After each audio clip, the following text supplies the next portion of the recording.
I will put you in the driver's seat at Le Mans. If you just shut your mouth and let me do my thing. All right. Come here. Morning, Shelby.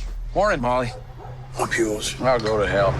Why do men risk this? How can you get an audience who may never have gone around a racetrack to try to understand the thrill that these men get, the feeling of being alive in such a raw manner, that they do it in spite of the fact that they're very likely to die? There were no roll bars. The shells were made of aluminum or fiberglass or some combination. I think it very often felt for them like you were riding at 200 miles an hour in a cardboard box. I wanted you to feel in the images and the sound and the way the light is playing in the cab of the car that you are flying in this kind of crazy, fragile cockpit. They were both old. They were both in their 40s. Like, Miles was at the end of his run, really, and this was his last chance. And so the movie really follows that dynamic, that relationship, and all those dynamics within it, as these two guys who are very different but have a deep and abiding respect for each other attempt to do the impossible. There is such a thing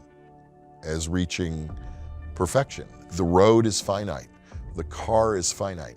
These aren't ephemeral things. So there must be then the perfect way to drive them. Meaning, if these things are real and hard and math and physics relate to them, then I'm the only fallible element. Ken was always after trying to almost take himself out, to be so perfect that he matched the perfection of the vehicle itself. Look out there. Out there is the perfect lap. No mistakes. Every gear change, every corner. Perfect. You see it?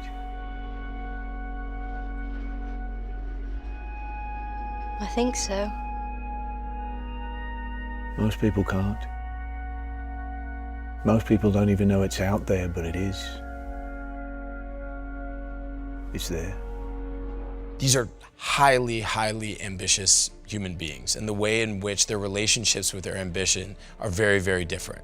And whether it's corporate, whether it's artistic, somehow, in not a smooth way at all, these unbelievably talented, ambitious people all collided with each other, aligned with each other, fought with each other, and the outcome was this ridiculously powerful, awesome automobile and this, this unbelievable feat of man and machine. The story is so relatable just on, from a human standpoint, I think, about this friendship and about these guys who really cared about the same thing and as a result cared about each other, and despite being very, very different. First and foremost, I think that everybody viewed him as a mechanic because he was wonderful.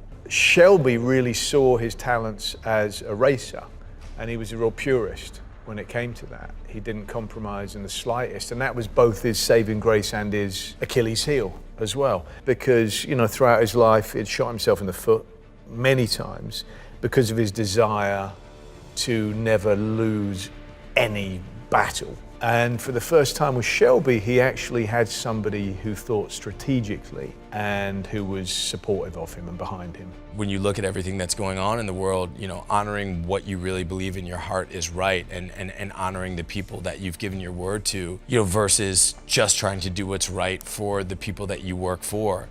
And even if you know that serving your higher-ups is not necessarily doing what they say, but doing what you believe in your heart is right. And it puts people in these sort of crazy, stressful situations. I think ultimately, the power of friendship and the power of integrity is really what's celebrated in the film. Carroll Shelby, Maybe? Lee Iacocca, Ford Motor. Suppose Henry Ford II wanted to build the greatest race car the world's ever seen to win the 24 hours of Le Mans. What's it take? Well, it takes something money can't buy. Money can buy speed. What about speed?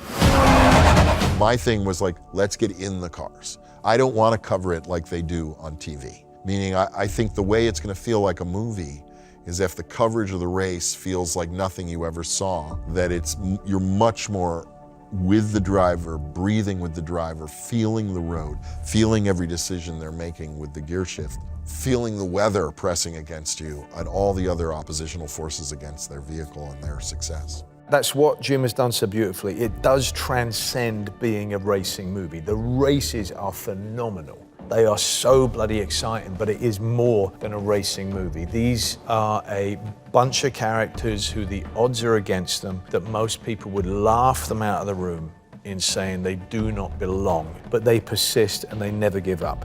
In a straight drag race, the GT40 would have beat the Ferrari hands down any time, but their challenges were different. The Ferrari was a beautifully handling car, although it just didn't have the juice, it didn't have the power of the GT40. The GT40 was a kind of, in the American tradition, a kind of muscle car, but didn't have the finesse.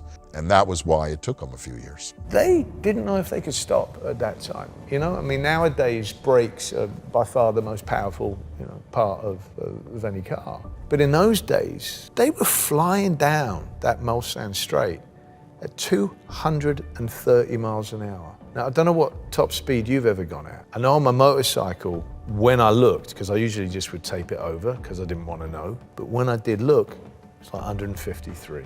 And I felt like I was going to go to the moon. 230 miles an hour in the 60s, when they weren't really sure if they were going to be able to stop at the end of that. What type of man is willing to do that? That's a fascinating man, and that's worth making a film about. You ready? I was born ready, Mr. Shelby. Hit it.